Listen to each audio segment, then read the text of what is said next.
सर्वांना जय भीम। महाराष्ट्रभर आपला युवा एल्गार सभांचा प्रोग्राम सगळीकडे चालू आहे आणि त्याच्याच बरोबर सम्यक विद्यार्थी आंदोलनाच्या सुद्धा मीटिंग्स त्या चालू आहेत। त्याच अनुषंगाने आज अक्कलकोटमध्ये सभा झाली होती। येणाऱ्या स्थानिक स्वराज्य संस्था पक्षांतर्गत बैठकी आणि त्याचबरोबर एक कार्यकर्ता मेळावा या स्वरूपाचा एक कार्यक्रम आज आम्ही अक्कलकोट येथे पार पाडला आहे। ह्याचाच लागून आपले काही प्रश्न असतील तर आपण विचारू शकता। साहेब, येणाऱ्या स्थानिक स्वराज्य संस्थेच्या निवडणुकीत वंचित बहुजन आघाडीचा काय अजेंडा असेल? नेमके एमआयएम बरोबर युती असेल का कोणते आणखीन पक्ष सोबत घेऊन वंचित बहुजन आघाडी निवडणूक लढवणार आहे? येणाऱ्या स्थानिक स्वराज्य संस्थांमध्ये वंचित बहुजन आघाडी पूर्ण ताकदीने लढून जिंकण्याचा हा आमचा अजेंडा आहे। बाळासाहेब आंबेडकरांनी त्यांची भूमिका बऱ्याच वेळा स्पष्ट केलेली आहे की भाजप आणि भाजप सोडून जे मित्रपक्ष आहेत, म्हणजे भाजपचे मित्रपक्ष अजित पवारांची राष्ट्रवादी आणि एकनाथ शिंदेची शिवसेना, हे तीन पक्ष सोडून आम्ही कोणाशीही युती करू शकतो आणि हे युती करायचे अधिकार स्थानिक बॉडीजकडे म्हणजे जिल्ह्याच्या बॉडींकडे आणि शहरांच्या बॉडीकडे आहेत आणि ते लोकल पातळीवरती युती करून इलेक्शन्स लढवल्या जातील। त्या ठिकाणी युती होणार नाही, त्या ठिकाणी वंचित स्वबळावरती निवडणूक लढवेल पूर्ण ताकदीने। बंजारा समाजाचं देखील राज्यभरात विविध ठिकाणी आंदोलन निघत आहे, एसटी मधून आरक्षण मिळावं, त्या बाबतीत वंचित बहुजन आघाडीचा स्टँड काय असेल? हे बघा, वंचित बहुजन आघाडीने बंजारा समाजाबद्दल खूप स्पष्टपणे नेहमीच भूमिका घेतली आहे। एवढंच नाही तर वंचित बहुजन आघाडीचा एक तांडा सामू चालो नावाचा एक कार्यक्रम आणि एक अधिवेशन सुद्धा वंचित बहुजन आघाडीने बंजारा समाजासाठी केलं होतं। आपण जर बंजारा समाजाची खरी व्यथा बघितली तर आपल्याला कळेल की बंजारा समाज एक मोठ्या पद्धतीने मागास हा महाराष्ट्रामध्ये आहे, कारण तो व्हीजेएनटी मध्ये येतो। दुसऱ्या बाजूला जर आपण कर्नाटकाची परिस्थिती बघितली तर कर्नाटकामध्ये बंजारा समाज हा एससी मध्ये येतो आणि तेलंगणा आणि आंध्र प्रदेशमध्ये बघितलं तर बंजारा समाज हा एसटी मध्ये येतो।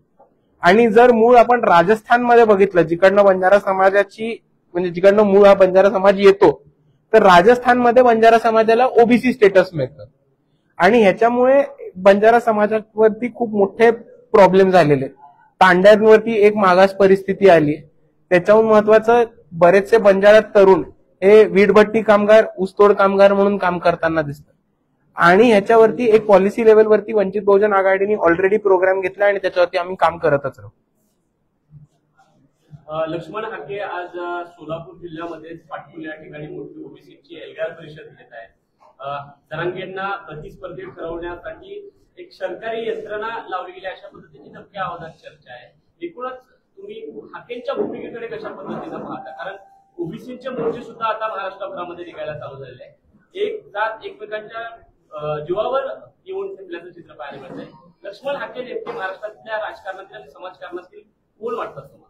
हे बघा, आपल्याला एक गोष्ट ठामपणाने मी सांगू इच्छितो की ह्या महाराष्ट्रामध्येच नाही तर ह्या देशामध्ये जातीमध्ये आणि धर्मामध्ये तिढा निर्माण करून त्यांच्यामध्ये वाद पेटवून त्याच्यावरती आंदोलन करण्यामध्ये आणि त्याच्यावरनं जो वाद पेटतो त्याच्यावरती स्वतःची राजकीय पोळी भाजणारे,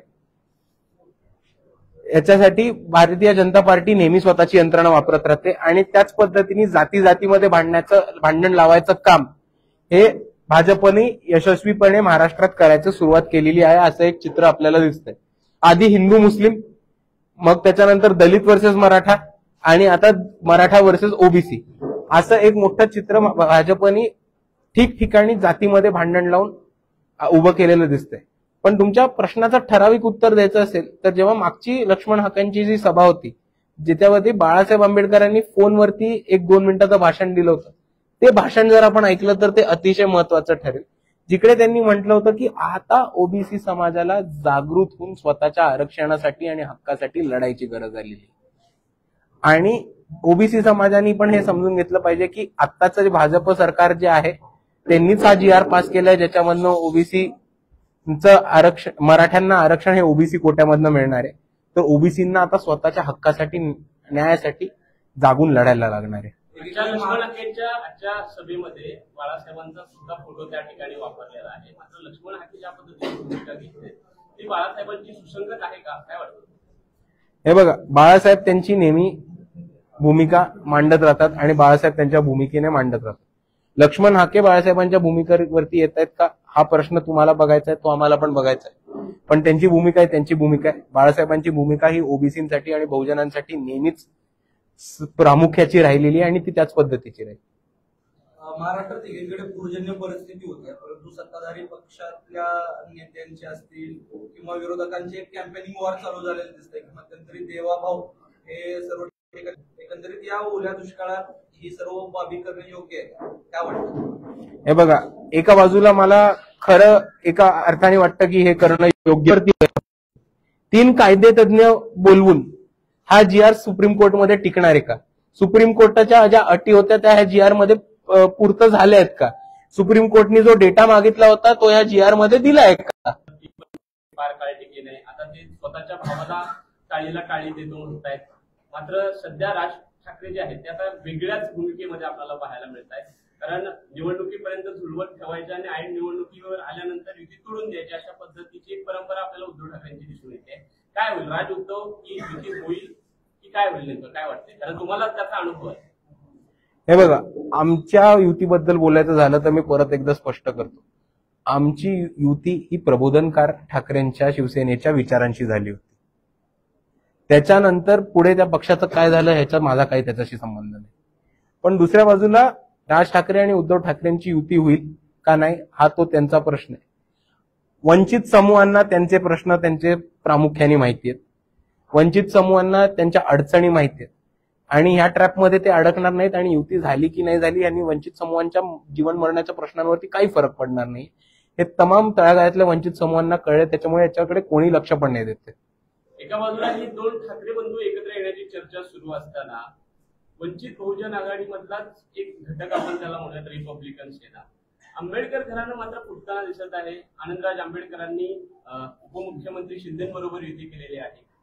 एका वेगळ्या पद्धतीनं समाजामध्ये मेसेज जातो. पुन्हा एकदा आंबेडकरी कुटुंबियाला एकत्र आणण्यासाठी तुम्ही आता या पुढल्या पिढीची शिलेदार म्हणून काही भूमिका घेणार आहात का, काही पाऊल उचलणार? हे बघा, आंबेडकरवादी चळवळ एकच आहे आणि आंबेडकरवादी विचार हे एकच आहे. वंचित बहुजन आघाडी एका राजकीय पक्ष आहे आणि तो त्या राजकीय पक्ष त्याच्या वाटचालीने चालत राहतो आणि आमची धोरणं आमचे विचार हे आम्हाला पक्के. आणि त्याच्या पुढे मी जाऊन हे पण सुद्धा सांगू इच्छितो की आपण जर बघितलं तर 99% आंबेडकरवादी चळवळ ही वंचित बहुजन आघाडी बरोबर आहे आणि ते बाळासाहेबांच्या विचारांना आणि भूमिकेला मांडणार आहेत. मात्र काकांना परत सोबत आणण्यासाठी तुम्ही पुतणे म्हणून काही प्रयत्न करणार? हे बघा, काका आमच्या सोबत होते, काका कधी दूर गेले नव्हते. एक राजकीय विचार वेगळा असू शकतो पण घर एकच.